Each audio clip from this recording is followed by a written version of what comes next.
You may or may not have seen our video of the Cars and Coffee event yesterday.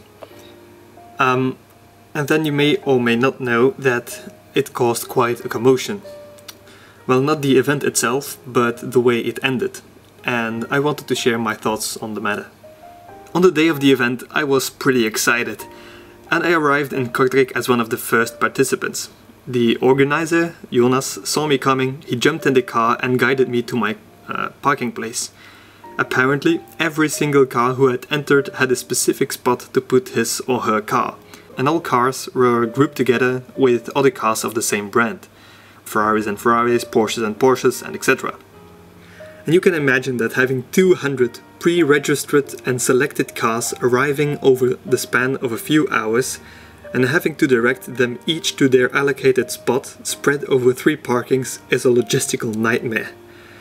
But somehow the organization pulled it off, and except for some occasional revving, everyone entered the event calmly and smoothly. In the meantime, thousands of visitors and petrolheads parked their cars in the underground parking garages and went for a walk alongside those exclusive cars. The weather was beautiful, the atmosphere was relaxed, and every terrace was packed with people. In short, everyone was having a good time. When the event officially finished, around midday, most of the cars started to leave.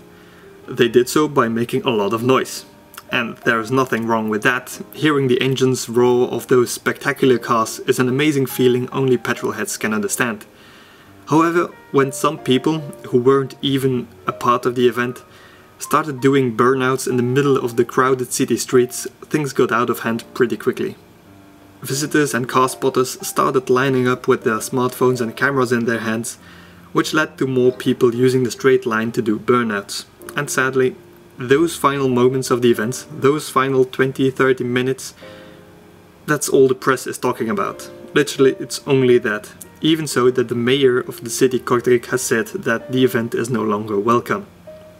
I learned a while back that controversy equals interaction on social media, but the general media started to use that as well. They don't seem to care that the event brought together car enthusiasts from all over Belgium, an event which was completely free, by the way, for participants and the visitors. Where else do you get to see 200 of the most exclusive cars together in a beautiful location and being able to see them up close?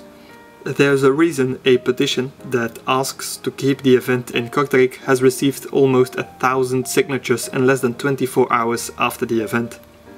And having the organizer Jonas accountable for the actions of some of those individuals after the event is just ridiculous. To end on a positive note, Jonas and the other volunteers did an incredible job of organizing the first official Cars and Coffee event in Belgium. I had an absolutely amazing day, talking to a lot of car-minded people and being able to walk around some of the most exclusive cars in Belgium. And I am sure I am not the only one. I do truly hope that this wasn't the last event either. Thank you.